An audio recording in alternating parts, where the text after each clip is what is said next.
اللہ تعالیٰ ہمیں ایک ایسے واقعے کے بارے میں بتاتے ہیں کہ جو کہ بہت ہی ہلا دینے والا ہے، جو بیسیکلی قیامت والے دن ہوگا۔ اور جو اس واقعے کا نام ہے، جو کہ ہمیں بہت ساری تاریخ کی کتابوں میں ملتا ہے، تفسیر کی کتابوں میں ملتا ہے، وہ ہے خطبۃ الشیطان، شیطان کا خطبہ۔ شیطان ایک خطبہ دے گا، ایک بیان دے گا، اور اس کا یہ بیان بیسیکلی ہوگا قیامت کے دن۔ اور کچھ کہتے ہیں جیسے ہی قیامت ختم ہوگی اس وقت، اور جب لوگ جہنم میں چلے جائیں گے۔ اب ہمیں یہ خود سے پوچھنا چاہیے کہ اللہ تعالیٰ اس کو کیوں مینشن کر رہے ہیں، وہ ہمیں کیوں خطبۃ الشیطان کے بارے میں بتا رہے ہیں، اور یہ اس کا بیان قرآن مجید میں کیوں ہے؟ وہ خطبہ جو ابلیس دے گا اپنے پیروی کرنے والوں کو، اور اس کا جواب واضح ہے کہ اس سے پہلے کہ یہ ہو جائے، اللہ تعالیٰ ہمیں خبردار کر رہے ہیں کہ ہمیں چاہیے کہ اپنے راستے ٹھیک کر لیں، کہ ہمیں چاہیے کہ ہم اس سے فائدہ اٹھائیں، ایسا نہ ہو کہ کہیں ہم بھی ان لوگوں میں سزا بنیں۔ اللہ تعالیٰ اپنی رحمت سے ہمیں مستقبل کے حال بتا رہے ہیں، اور اس کا خطبہ سنا رہے ہیں جو اللہ تعالیٰ کا سب سے بڑا دشمن ہے، تاکہ ہم اس کو سنیں اور اپنے آپ کو بچائیں۔ اس سے پہلے کہ ڈائریکٹلی ہم اس سے سنیں، اللہ تعالیٰ ہمیں یہاں سنا کے سمجھانا چاہ رہے ہیں۔ اللہ تعالیٰ فرماتے ہیں قرآن مجید میں وَبَرَزُوا لِلَّهِ جَمِيعًا، تمام کے تمام اللہ تعالیٰ کے سامنے جب کھڑے ہوں گے، فَقَالَ الضُّعَفَاءُ لِلَّذِينَ اسْتَكْبَرُوا، جو لوگ کمزور ہوں گے، جو لوگوں کی اکثریت ہوگی، جو کہ بیسیکلی لوگوں کو فالو کرنے والے لوگ تھے، یہ لوگ ان سے کہیں گے اِنَّا كُنَّا لَكُمْ تَبَعًا، ہم نے صرف تمہاری پیروی کی، تم لوگ تھے جنہوں نے بتایا تھا ہمیں ان گناہوں کے بارے میں کہ ہم کفر کریں، کہ ہم یہ کریں، اور ہم تمہارے تابع رہے۔ فَهَلْ أَنْتُمْ مُغْنُونَ عَنَّا مِنْ عَذَابِ اللَّهِ مِنْ شَيْءٍ، تو اب کیا تم ہماری مدد کر سکتے ہو کہ تم ہمیں ہلکا سا بھی یا پورا کا پورا اللہ تعالیٰ کے عذاب سے بچا سکو؟ تو جو پورا کا پورا مجمع ہوگا نا، وہ اپنے لیڈرز کی طرف دیکھے گا کہ تم ہمارے بڑے تھے، ہم نے تمہیں انچارج بنایا، اور تم ہی نے ہمیں بتایا کہ اللہ تعالیٰ کا کفر کرو، کہ انبیاء کا کفر کرو، اور ہم تمہاری عزت کیا کرتے تھے، ہم تم پر اپنا مال لگاتے تھے، تو کیا اب تم ہماری مدد کر سکتے ہو یا تھوڑی سی بھی کوئی مدد کر سکو کہ ہم اللہ تعالیٰ کے عذاب سے بچ سکیں؟ ہمیں سب کو اس کا جواب پتہ ہے۔ وہ آگے سے کہیں گے قالوا لو ہدانا اللہ لہدیناکم، کہ بس بھائی ہمارا تو اس میں کوئی قصور نہیں ہے، ہمیں تو خود ہدایت نہیں ملی، اگر اللہ نے ہمیں نہیں ہدایت دی تو یہ ہمارا کوئی قصور تھوڑی ہے۔ تو وہ اللہ تعالیٰ کو قصوروار ٹھہرائیں گے نعوذ باللہ۔ اور جب کہ ہمیں یہ بات پتہ ہے کہ تمام کی تمام انسانیت برابر ہے، خاص کر جب بات عقل کی ہو رہی ہوتی ہے، خاص کر جب بات برائی اور سچائی کی ہو رہی ہوتی ہے۔ یہ کوئی ایکسکیوز نہیں کہ آپ کو کوئی کہے کہ کفر کرو اور آپ آگے سے کہو ہاں میں کفر کرتا ہوں۔ اللہ تعالیٰ نے آپ کو بھی عقل دی ہے، وہ اپنے بڑوں کو قصوروار ٹھہرائیں گے، اور جو بڑے ہیں وہ کہیں گے اس میں ہمارا کوئی قصور نہیں۔ پھر آخر میں کیا ہوگا؟ وہ کس کو قصوروار ٹھہرائیں گے؟ وہ شیطان کو، وہ شیطان کی طرف مڑیں گے۔ اب وہ قصوروار ٹھہرائیں گے شیطان کو کہ تمہارا قصور ہے، تم نے ہمیں یہ گمراہ کیا، اگر تم ہمیں گمراہ نہ کرتے، اگر ہم تمہاری تابع نہ ہوتے تو ہم سب کے سب، چاہے وہ بڑے ہوں یا چھوٹے ہوں، آج ہم اس حال میں نہ ہوتے۔ ہمارے مفسرون یہ کہتے ہیں کہ لوگ جو ہے وہ ابلیس کے ارد گرد اکٹھے ہو جائیں گے، اور سب کے سب ابلیس کو قصوروار ٹھہرا رہے ہوں گے، اور پھر جو ہے ابلیس کھڑا ہوگا اور یخطب، خطبہ دے گا، اور یہاں سے اس کا نام آیا خطبۃ ابلیس۔ اللہ تعالیٰ ہمیں یہ دیکھنے سے بچائے۔ اور یہ کہا جاتا ہے کہ جو اس کی جو پیروی کرنے والے ہوں گے نا، اس کے لیے ایک ممبر لے کر آئیں گے، اور وہ ممبر پہ کھڑا ہوگا، اور جہنم کے جتنے بھی لوگ ہیں وہ سب کے سب ابلیس کے خطبے کو سنیں گے۔ اور اللہ تعالیٰ فرماتے ہیں قرآن مجید میں وقال الشیطان لما قضی الامر، کہ جب سب کا سب ختم ہو جائے گا نا، اور تمام کام جو ہیں جو ہونے تھے ہو جائیں گے، جنت کے لوگ جنت میں اور جہنم کے لوگوں کو جہنم میں جب پھینک دیا جائے گا، جب وہ یہ سب کچھ اپنی آنکھوں سے دیکھ لیں گے نا، اور یہ سب کا قصوروار شیطان کو ٹھہرا رہے ہوں گے، اس موقع پہ اللہ فرماتے ہیں وقال الشیطان لما قضی الامر، اس وقت کیا اب میں جھوٹ بولوں، کیا اب میں بولوں، ان اللہ وعدکم وعد الحق ووعدتکم، تمہارے ساتھ دو وعدے کیے گئے، تمہارے پاس اللہ تعالیٰ کا وعدہ آیا اللہ تعالیٰ کی طرف سے، اور پھر تمہارے پاس میرا وعدہ آیا میری طرف سے۔ اب آپ دیکھیں کہ آپ نے کس وعدے پر عمل کیا۔ آپ دیکھیں گے جو جنت واسی جنت میں ہوں گے اور جہنم میں جہنم واسی ہوں گے، تو ان دو وعدوں کے نتیجے میں ہی ہوں گے، ان میں سے کسی ایک وعدے پہ عمل کرنے کا یہ نتیجہ ہوگا۔ وہ یہ کہے گا میں نے تم سے اللہ تعالیٰ کا وعدہ نہیں چھپایا تھا، وہ تو تمہارے سامنے تھا، اور میں نے تم سے وعدہ کیا تھا، میں اس کا جھوٹ نہیں بولوں گا۔ ووعدتکم، میں نے تم سے وعدہ کیا کہ میری پیروی کرو کہ تم لمبی زندگی گزارو گے، کہ میری پیروی کرو کہ تم انجوائے کرو گے، اور اسی کے ساتھ ساتھ اللہ نے بھی تم سے وعدہ کیا، اور اللہ تعالیٰ کے تمام وعدے قرآن مجید میں ہے کہ اللہ فرماتے ہیں کہ میری پیروی کرو کہ تم جنت میں جاؤ، میرے تابع ہو جاؤ اور اصلاح والی زندگی گزارو۔ یہ دو وعدے تمہارے سامنے تھے۔ اب تم اور میں یہ دونوں جانتے ہیں ان اللہ وعدکم وعد الحق، کہ جو اللہ تعالیٰ کے وعدے تھے وہ سچے تھے، اور جہاں تک بات میری ہے میں نے جھوٹ بولا۔ اور پھر ابلیس کہے گا کہ تم میرے گرد کٹھے ہو، تم مجھ پہ انگلیاں اٹھا رہے ہو، فلا تلومونی ولوموا انفسکم، آج مجھے ملامت نہ دو، خود کو ملامت دو۔ کیوں؟ وما کان لی علیکم من سلطان، میرے پاس تو تم پر کوئی اختیار نہیں تھا، میں نے تمہیں کسی بھی طرح سے فورس نہیں کیا کہ تم اللہ تعالیٰ کا کفر کرو. میں تمہیں ہاتھ سے پکڑ کے نہیں تو لے گیا کہ تم یہ کرو یا یہ کرو. وما کان لی علیکم من سلطان. میں نے صرف ایک کام کیا، میں نے تمہیں دھوکے میں ڈالا، تمہیں جھوٹ بولا، اور اس کے علاوہ میرے پاس کوئی اختیار نہیں تھا تم پہ. الا ان دعوتکم فاستجبتم لی. جو کام صرف میں نے کیا نا، میں نے صرف تمہیں دعوت دی، تمہیں کہا کہ بھائی میری پیروی کرو، اور اللہ نے بھی کہا کہ ان کی پیروی کرو. دونوں وعدے تمہارے سامنے تھے، تم نے میری پیروی کرنا چاہیے. میں نے تمہیں کوئی فورس تو نہیں کیا تھا کہ میری پیروی کرو. اور آخر میں کہے گا کہ ما انا بمصرخکم وما انتم بمصرخی، کہ اب اس حالت میں ہم دونوں جہنم میں ہیں. نہ میں تمہاری اب کوئی مدد کر سکتا ہوں، نہ تم میری کوئی مدد کر سکتے ہو. میرے پاس کچھ بھی نہیں ہے جس میں میں تمہارے کسی کام آؤں، اور نہ ہی تم میرے کام آ سکتے ہو. سو اب ملامت دینے کا کیا فائدہ؟ انی کفرت بما اشرکتمونی من قبل. میں تمہارے شرک سے کفر انکار کرتا ہوں. ایگزیکٹلی بولے گا. اب اس کا بھلا کیا مانا ہو؟ میں کفر کرتا ہوں کا مطلب ہے کہ میں انکار کرتا ہوں، میں نہیں مانتا تمہارے شرک کو، یعنی تم جو مجھے میری عبادت کیا کرتے تھے. اب سوچیں کہ کیا لوگ شیطان کی عبادت کیا کرتے تھے؟ جو عبادت ان کا کرنا تھا نا، وہ یہ تھا کہ اس کو فالو کرتے تھے، اس کی مانتے تھے. جو بھی شیطان چاہتا وہ یہ کرتا، یہ اس کی عبادت کرنا تھی. یہ بھی ایک قسم کی عبودیہ، ایک قسم کی عبادت میں آتا ہے. اور عبادت کی بیسکلی معنوں میں یہ آتا ہے کہ آپ کسی کو فالو کرتے ہو. سمعنا و اطعنا. سو ابلیس جو ہے ان کا یہ ماننا عبادت کے زمرے میں لیتا ہے. وہ خود کہے گا کہ میں انکار کرتا ہوں تمہارا مجھ سے یہ شرک کرنا. یعنی وہ نہیں مانے گا. اب میں نہ تمہاری کوئی مدد کر سکتا ہوں، نہ کوئی فائدہ پہنچا سکتا ہوں، نہ کوئی نقصان پہنچا سکتا ہوں. اب میں تمہارے ساتھ کچھ نہیں کر سکتا. تمہارا اور میرا معاملہ آج ختم.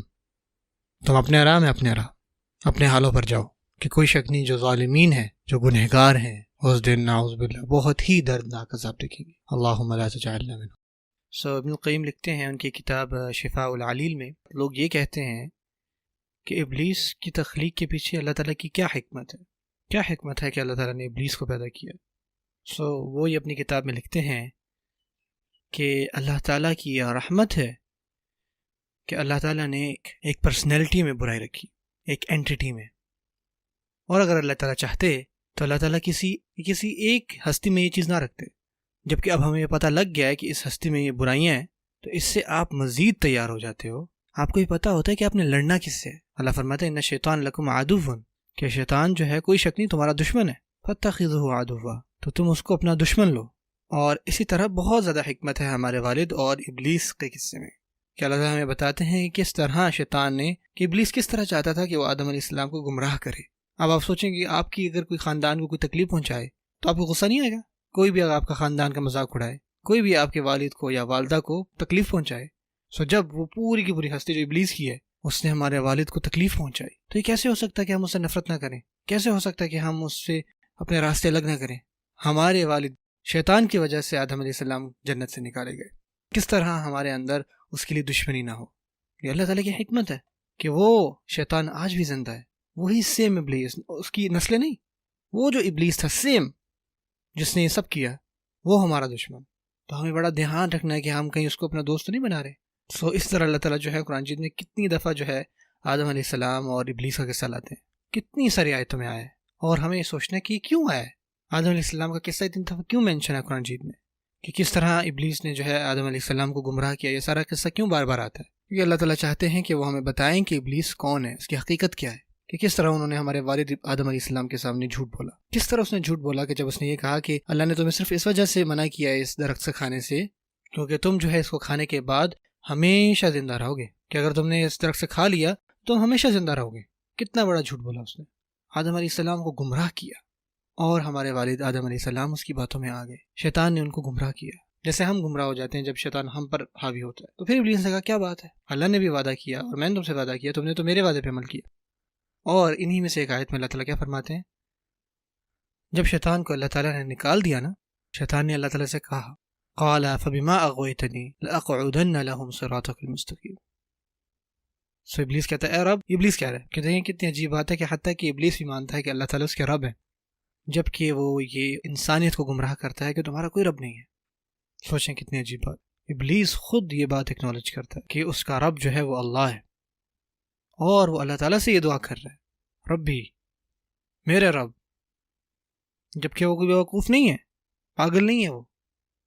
وہ یہ جانتا ہے کہ اس کو اللہ تعالیٰ نے ہی بنایا ہے، وہ اس کا انکار نہیں کر رہا، لیکن وہ یہ چاہتا ہے کہ انسانیت اس بات پہ کبھی یقین نہ کرے. سو یہ کہتا ہے اے رب، کیونکہ آپ ہی کی وجہ سے، وہ اللہ تعالیٰ کو اس کا قصور ٹھہرا رہا ہے کہ اے رب آپ کی وجہ سے آپ نے گمراہ کیا مجھے، لأقعدن لهم صراطک المستقیم، میں بیٹھوں گا گھات لگا کر آپ کے سیدھے راستے پر، اور میں ان کو روکوں گا کہ وہ آپ کے راستے پر نہ آئیں. ثم لآتینہم من بین ایدیہم ومن خلفہم وعن ایمانہم وعن شمائلہم، اور میں ہر طرف سے ان پر حملہ کروں گا، چاہے سامنے ہو، پیچھے سے ہو، دائیں بائیں سے، ہر طرف سے حملہ. اور آپ یہ دیکھیں گے کہ آپ کی اکثریت جو ہے نا، اکثر عبادت کرنے والے جو ہیں وہ آپ کے شکر گزار نہیں ہوں گے. اور اللہ تعالیٰ نے یہ قصہ ہمیں قرآن مجید میں سنایا، ہم وہاں نہیں تھے، لیکن اللہ تعالیٰ نے یہ ساری شروعات کی بات ہمیں بتائی، جیسے کہ اللہ تعالیٰ ہم نے آنے والے مستقبل کے بارے میں بتایا تھا نا، تاکہ ہم یہ جان جائیں کہ ابلیس کون ہے. ابن القیم رحمۃ اللہ علیہ یہ بات بھی فرماتے ہیں کہ ایک اور حکمت جو ہمارے سامنے آتی ہے ابلیس کی تخلیق کے حوالے سے، کہ بظاہر خود ابلیس سے ہمیں اللہ تعالیٰ کی قدرت کا اندازہ ہوتا ہے. آپ دیکھیں جتنی بھی مخلوقات ہیں اللہ تعالیٰ کی، جتنے بھی اسپیشیز ہیں اللہ تعالیٰ کی تخلیق میں، آپ کو پوری طرح سے پرفیکشن ملتی ہے، چاہے وہ ملائکہ ہوں، چاہے وہ جبریل علیہ السلام ہوں، چاہے وہ دوسرے فرشتے ہوں، چاہے وہ جن ہوں یا شیاطین ہوں، حتیٰ کہ ابلیس بھی. سو ابلیس بھی خود اس بات کی وضاحت ہے کہ اللہ تعالیٰ کتنے قدرت والے ہیں. اللہ اکبر.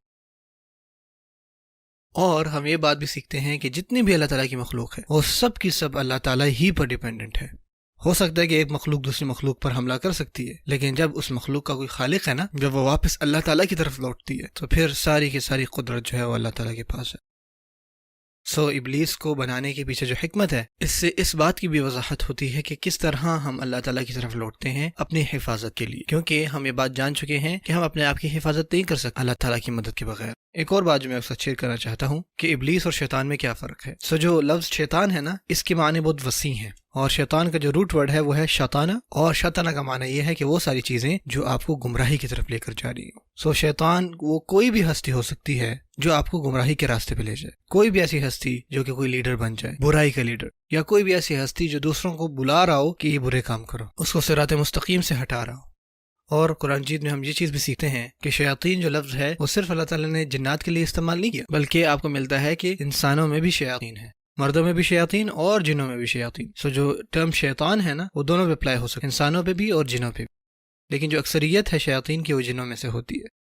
اور یہ بات میں نے اپنے پچھلے لیکچر میں بھی آپ کے ساتھ شیئر کی تھی کہ ہر جن بھی شیطان نہیں ہوتا، جن بھی اللہ تعالیٰ کی ایک مخلوق ہے، وہاں پہ بھی مسلمان ہوتے ہیں، اچھے جن ہوتے ہیں، عبادت کرنے والے جن ہوتے ہیں، اور ان میں بھی برے جن ہوتے ہیں، اور جتنے بھی برے جن ہیں نا ان کو شیاطین کہا جاتا ہے. لیکن اسی کے ساتھ ساتھ انسانوں میں بھی شیاطین ہیں. آپ کو ایک صحیح مسلم حدیث ملتی ہے، رسول اللہ صلی اللہ علیہ وسلم نے یہ فرمایا کہ آخر میں آنے والے وقتوں میں ایسے لوگ آئیں گے کہ دعات علی ابواب جہنم، کہ وہ داعیز ہوں گے، پکارنے والے ہوں گے، لیکن وہ اللہ تعالیٰ کی طرف نہیں پکاریں گے. علی ابواب جہنم، وہ لوگوں کو جہنم کے دروازوں کی طرف پکاریں گے. اور اس کے ساتھ انہوں نے فرمایا کہ وہ شیاطین ہوں گے لیکن انسان کی شکل میں. لٹرلی اس حدیث میں آتا ہے کہ وہ انسانی شیاطین ہوں گے، انسان ہوں گے، وہ کہ وہی لوگ ہوں گے جو ہمارے جیسے ہی ہوں گے، لیکن انسانوں میں وہ شیاطین ہوں گے. اور یہ وہ لوگ ہوں گے جنہوں نے اپنی پوری زندگی صرف کی ہوگی فتنے پر، فساد پر، لوگوں کے درمیان جھگڑا لانے میں، لوگوں کو گمراہ کرنے پر. اور اس سے ہم اللہ تعالیٰ کی پناہ مانگتے ہیں. اور ایک اور بات، اگر کوئی انسان کوئی گناہ کرتا ہے تو وہ شیطان نہیں بن جاتا، نعوذ باللہ، لیکن کوئی انسان لوگوں کو گمراہ کر رہا ہے، لوگوں کو برباد کر رہا ہے، وہ برائی کا ایک لیڈر بن رہا ہے نا، دوسرے لوگوں کو بھی گناہ کرنے پر مجبور کر رہا ہے، تو یہ شیاطین الانس والجن میں شامل ہوتا ہے. اور اس کی بہت ساری مثالیں ہیں، اور اس کے ساتھ ساتھ ہم اللہ تعالیٰ کی پناہ مانگتے ہیں ان تمام چیزوں سے. ابن القیم رحمۃ اللہ علیہ اس بات کا بھی ذکر کرتے ہیں جب وہ بات کرتے ہیں کہ شیطان کے بنانے کے پیچھے کیا حکمت ہے، کہ یہ بات سمجھنا بہت ضروری ہے کہ شیطان ہم پر کیسے حملہ کرتا ہے. اور وہ اس کا بیسکلی ایک خلاصہ بتاتے ہیں. اور سب سے پہلے جو اس کے حملوں میں سے پہلا حملہ ہے نا، کہ وہ ہمیں چیزیں بھلا دیتا ہے، وہ ہمیں غافل کر دیتا ہے. اور اس کی وجہ سے الحمدللہ ہم اللہ تعالیٰ کا شکر ادا کرتے ہیں کہ اگر شیطان اپنے اس حملے میں کامیاب بھی ہوتا ہے نا، تو ہم اس کے جواب دہ نہیں ہوتے. مثال کے طور پہ ہم کوئی چیز بھول جاتے ہیں، جو کہ شیطان کے حملوں میں سے ایک حملہ ہے کہ وہ ہمیں بھلاتا ہے. مثال کے طور پہ آپ بالکل ہی بھول گئے نماز پڑھنا، آپ کو یاد ہی نہیں رہا. بعض اوقات آپ رات کو سوتے ہیں اور صبح آپ کی آنکھ کھلتی نہیں ہے بالکل بھی، جبکہ آپ چاہتے تھے صبح اٹھنا، فجر کی نماز پڑھنا. ہو سکتا ہے شیطان وسوسہ آپ کو ڈالے اور آپ کو سلائے رکھے اور آپ کو ہلکا بھی خیال نہ ہے وقت اتنا گزر گیا. جب بھی ایسا کچھ ہوتا ہے نا، یہ شیطان کی طرف سے ہے. ہمیں ایک قصہ سیرت میں بھی ملتا ہے رسول صلی اللہ علیہ وسلم کی زندگی میں، جہاں ایک مقام پہ ان کی فجر کی نماز میں، اس میں بھی اللہ تعالیٰ کی حکمت تھی. اور ان کے ساتھ ہی اس وجہ سے ہوا کیونکہ اس سے پچھلے دن جہاد تھی اور جتنی بھی آرمی تھی، فوج تھی، تمام تھکے ہوئے تھے اور رات کو لیٹ سوئے۔ آپ صلی اللہ علیہ وسلم نے حضرت بلال کو کہا کہ آپ جو ہے فجر تک جاگے رہیں اور ہم سب کو اٹھا دیجیے گا، لیکن حضرت بلال جو ہے وہ خود بھی سو گئے۔ لیکن یاد رکھیں کہ اس فوج کی جو ایکسکیوز تھی وہ یہ تھی کہ انہوں نے پچھلے دن جہاد کیا تھا، رات تک فلمیں دیکھنا نہیں تھا، وہ جہاد کر رہے تھے۔ سو اگر کوئی ایک ایکسکیوز بھی دیا جائے نا تو یہ ہو سکتا ہے کہ یار پچھلے دن جہاد ہوئی۔ سو جب آپ صلی اللہ علیہ وسلم اٹھے تو انہوں نے ایک فرمایا کہ یہ جو جگہ ہے نا یہ فلاں شیطان کی ہے، ہم یہاں سے فوراً نکلیں گے، اور یہ چیز انہوں نے شیطان پر ڈالی۔ سو آپ سمجھ سکتے ہیں کہ شیطان نے بھی اپنی ایک کوشش کی تاکہ وہ تمام صحاب، تمام فوج جو ہے وہ سوئے رہے۔ سورہ کہف میں آتا ہے کہ وما انسانیہ الا الشیطان ان اذکرہ، کہ شیطان جو ہے اس نے مجھے بھلا دیا ہے جی۔ سو یہ جو بات ہے شیطان کی، جبکہ وہ اس میں کامیاب ہو جاتا ہے اور بعض وقت ہم نیکی کے کام نہیں کر پاتے، تو صرف اس کی وجہ سے یہ وبال ہم پہ نہیں آتا، اور اللہ تعالیٰ جو ہے ہمیں اس دن معاف فرما دیں گے۔ اب آتے ہیں شیطان کے مین حملے کے اوپر، جو کہ ہے وسوسہ۔ اور وسوسہ آپ کو پتا ہے کہ وہ ہمارے دماغ میں چیزیں ڈالتا ہے، وسپر کرتا ہے۔ اور جو وسوسہ ہے شیطان کا وہ یہ ہے کہ وہ ہمارے دل میں ایسی چیزیں ڈالتا ہے، ایسی باتیں ڈالتا ہے جو کہ ہمارا ایکچولی میں نہیں ہوتا، اور یہ اس کا سب سے بڑا آپ کے لیے حملہ ہوتا ہے ہم پر۔ ذرا سوچیں اس کے اوپر، ہمارے جو دل ہے نا وہ اپنے آپ میں پاک ہے، ہم خود سے اللہ تعالیٰ کی نافرمانی نہیں کرنا چاہتے، ہمارے دلوں کو بنایا ہی اس طرح سے ہے کہ ہم اللہ تعالیٰ کی عبادت میں خوش ہوتے۔ لقد خلقنا الانسان فی احسن تقویم، ہم عبادت کرنا چاہتے ہیں، ہم روحانی طور پہ زندہ رہنا چاہتے ہیں، لیکن شیطان ہے، وسوسے ڈالتا ہے اور ہمارے دل کو جو ہے وہ ناپاک کرتا ہے، اور ہمارے ذہن میں ایسی چیزیں سوچنے کی ڈالتا ہے جو ہم کبھی خود بھی نہیں سوچتے تھے، اور وہ اسی پر اڑا رہتا ہے اور اپنی پوری کوشش کرتا ہے کہ ہم جو ہے یہ فلانا گناہ کر ڈالیں۔ ہم جو ہے اپنے آپ سے نہیں کرنا چاہتے فلانی چیز، لیکن شیطان کے وسوسوں کی وجہ سے ہم وہ چیز کر جاتے ہیں، اور یہ ایک جنرل کیس سے ہی ہوتا ہے، ٹھیک ہے نا، عام طور پہ ایسے ہی ہوتا ہے۔ بعض وقت کیا ہوتا ہے کہ آپ کے ذہن میں نا کوئی ایسی چیز آتی ہے کہ جو آپ کہتے ہیں یار نہیں یار یہ میری سوچ نہیں تھی، یار یہ بات میں نے کہاں سے سوچ لی، نہیں یہ میں نہیں، اللہ معاف فرمائیے گا، یہ کیسے میں سوچ رہا ہوں، اعوذ باللہ۔ آپ خود بھی اس کو ایک دم سوچتے تو کہتے ہیں یار یہ کیا بات میں نے سوچ رہا ہوں، آپ کے اندر اللہ کا خوف ہوتا ہے، ٹھیک ہے نا، تو آپ پھر یہ ریئلائز کرتے ہو کہ یار یہ تو سوچ میری نہیں تھی، یہ تو شیطان کا حملہ تھا مجھ پر، اس نے میرے ذہن میں یہ چیز ڈالی۔ سو اسی وجہ سے جو شیطان کی موجودگی ہے اس سے ہم یہ چیز بھی ریئلائز کرتے ہیں کہ الحمدللہ جو ہمارے دل ہے نا جنرلی وہ پاک ہیں، اور ہم خود سے کوئی چیز نہیں کرنا چاہتے، شیطان ہمیں ورغلاتا ہے۔ ہمارے گناہوں کی اکثریت جو ہم کرتے ہیں وہ شیطان کی وسوسوں کی وجہ سے ہے۔ جب یوسف علیہ السلام جو بھی ان کے ساتھ معاملہ ہوا اور آخرکار ان کو بچا لیا گیا، انہوں نے کیا فرمایا، من بعد ان نزغ الشیطان بینی و بین اخواتی، یہ شیطان تھا، اصل میں شیطان تھا جس نے میرے اور میرے بھائیوں کے درمیان جو ہے نا یہ چیز ڈال دی۔ سبحان اللہ، دیکھیں کتنی زبردست حکمت ہے صاحب کے پیچھے بھی۔ اور ابن القیم اس بات کے اوپر بھی لکھتے ہیں کہ جب ہم کوئی گناہ کرتے ہیں تو اس کی اکثریت شیطان کے وسوسے سے ہوتی ہے، اس کے پیچھے بھی حکمت سبحان اللہ اتنی زبردست ہے کہ شیطان دراصل ورغلاتا ہے، اور ایسے ہی ہوتا ہے۔ تو اس سے کیا ہوتا ہے کہ جو بھی آپ کا اپنے بھائی کی طرف غصہ یا ناراضگی ہوتی ہے نا وہ بھی چلی جاتی ہے، آپ اس کو نہیں کہتے یار یہ تو میرا بھائی تھا، یہ تو کل تک ٹھیک تھا، کل تک تو ہم ہنسی مذاق کر رہے تھے، یہ تو شیطان اس پر حاوی ہو گیا اور اس نے اس کو یہ چیز کرنے پہ مجبور کی، اور اس کی وجہ سے ہمارے آپس میں بھی دل واپس سے ٹھیک ہو جاتے ہیں جتنے بھی ہمارے مسلمان بہن اور بھائی ہیں، اور اصل میں اس کے پیچھے جو وجہ ہوتی ہے وہ شیطان ہوتی ہے، شیطان کی وجہ سے جو ہے غیبت ہوگی مجھ سے، دوسرے لفظوں میں یہ تو میرے بھائی ہیں، یہ ایسے کیسے سوچ سکتے ہیں میرے بارے میں، اور اللہ اکثر یہی چیز ہوتی ہے، اور اس سے بھی ہم یہ سیکھتے ہیں کہ سبحان اللہ شیطان کی جو تخلیق کی گئی اس کے پیچھے کتنی بڑی حکمت ہے کہ ہم اسی کو بلیم کرتے ہیں نہ کہ انسانوں۔ شیطان کے ایک اور حربوں میں سے ایک حربہ یہ بھی ہے جو کہ آج ہماری کرنٹ سچویشن میں آپ کو ملتا بھی ہے، وہ یہ کہ آپ ذرا اپنے گلوبل سچویشن کو دیکھیں، ڈومیسٹک سچویشن کو دیکھیں، اور یہ شیطان کے سب سے بڑے حربوں میں سے ایک حربہ ہے کہ وہ مسلم امہ کو توڑنا چاہتا ہے اور مسلمانوں کے درمیان نفرت لانا چاہتا ہے۔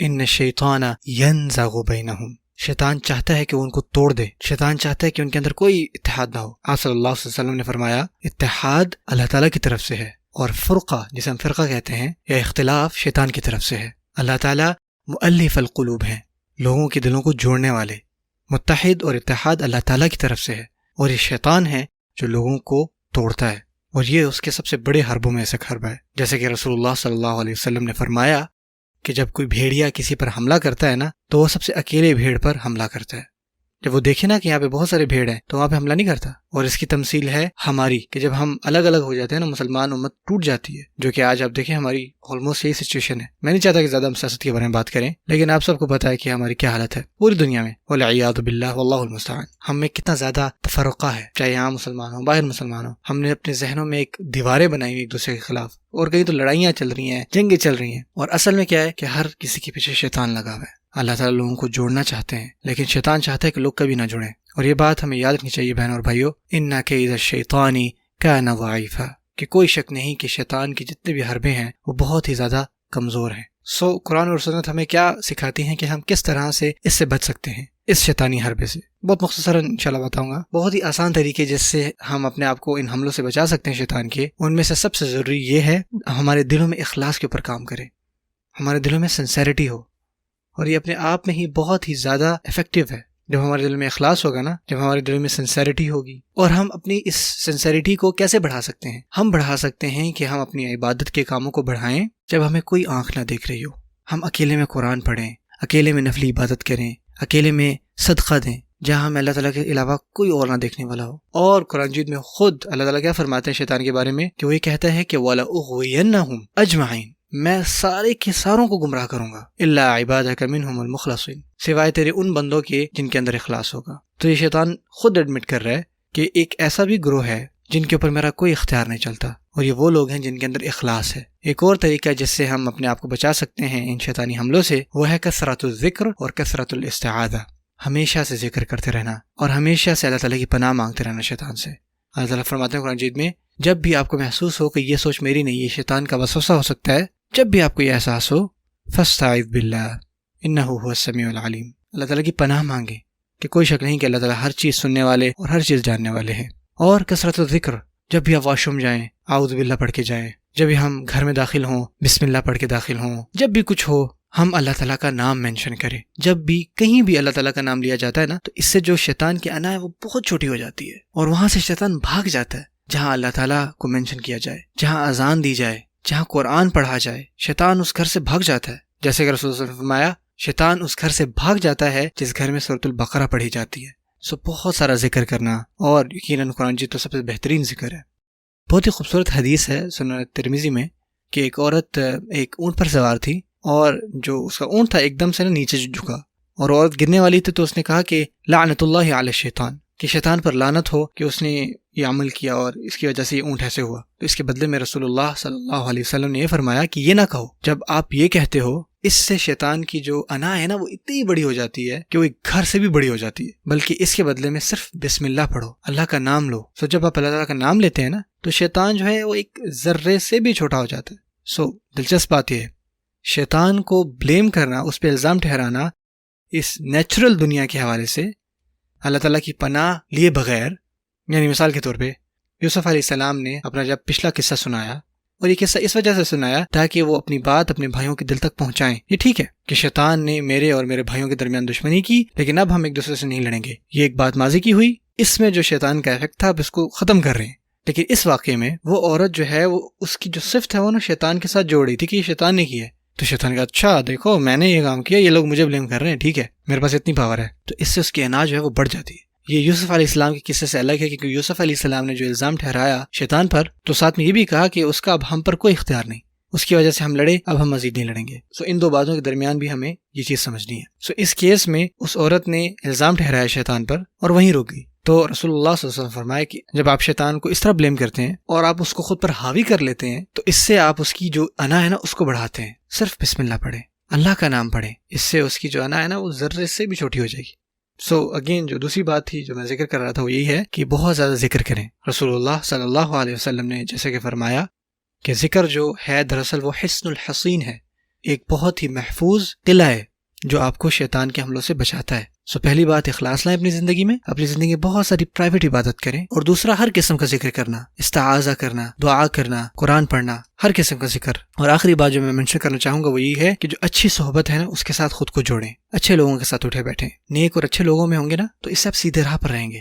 کیونکہ جب آپ نیک لوگوں سے ان کی صحبت سے دور ہوتے ہیں نا، جب آپ اکیلے ہوتے ہیں تو یہ شیطان کے لیے بہت آسان ہوتا ہے کہ وہ آپ کو گمراہ کر دے. لیکن جب آپ ہمیشہ لائک مائنڈیڈ اچھے لوگوں کے درمیان، اسی وجہ سے جو مسجد کا کانسیپٹ ہے وہ بہت ضروری ہے ہمارے دین میں. جمعہ جو ہے وہ بہت زیادہ امپورٹنٹ ہے ہمارے لیے، اور ہر نماز کے لیے مسجد میں آنا، کیونکہ آپ خود کو نیک لوگوں کے ساتھ جوڑے ہوتے ہیں. اور یہ اپنے آپ میں ہی ایک قلعہ ہے جو آپ کو شیطان کے حملوں سے بچاتا ہے. لیکن جب آپ اپنے آپ کو نیک لوگوں سے، اچھی صحبت سے دور کرتے ہیں نا تو یہ شیطان کے لیے بہت آسان ہوتا ہے کہ وہ آپ پر اپنے حملے کرے. اور اسی وجہ سے پھر سے ہمارے رسول صلی اللہ علیہ وسلم نے کیا فرمایا یہاں پہ کہ شیطان جو ہے وہ اکیلی بھیڑ پہ حملہ کرتا ہے. اور ایک مقام پر آپ صلی اللہ علیہ وسلم نے واقعی مسلمانوں کو بھی یہ فرمایا کہ جب ایک دفعہ وہ مسجد گئے نا تو بہت سارے لوگ نا وہ مختلف کونوں پہ بیٹھے ہوئے تھے. تو آپ نے فرمایا کہ آپ لوگ اتنے دور دور کیوں بیٹھے ہیں؟ یہ جہالت کا طریقہ تھا، ایک ساتھ بیٹھیں، کیونکہ اللہ تعالیٰ کی رحمت آتی ہے جب لوگ ایک ساتھ جڑ کر بیٹھتے ہیں. یعنی اگر آپ ایک دوسرے کے ساتھ نہیں بیٹھے ہوئے نا تو اللہ تعالیٰ کی رحمت نہیں آئے گی، اور شیطان کے لیے آسان ہوگا آپ پر حملے کرنا. حتیٰ فزیکلی بھی آپ صلی اللہ علیہ وسلم چاہتے تھے کہ مسلمان جو ہیں وہ ایک ساتھ بیٹھیں. اتحاد اس میں کتنا زیادہ آتا ہے، سبحان اللہ. یہ سارے وہ حربے ہیں جو شیطان ہم پر لاتا ہے، ہم پر حملے کرتا ہے، اور یہ وہ سارے طریقے ہیں جس سے ہم اپنے آپ کو اس کے حملوں سے بچا سکتے ہیں.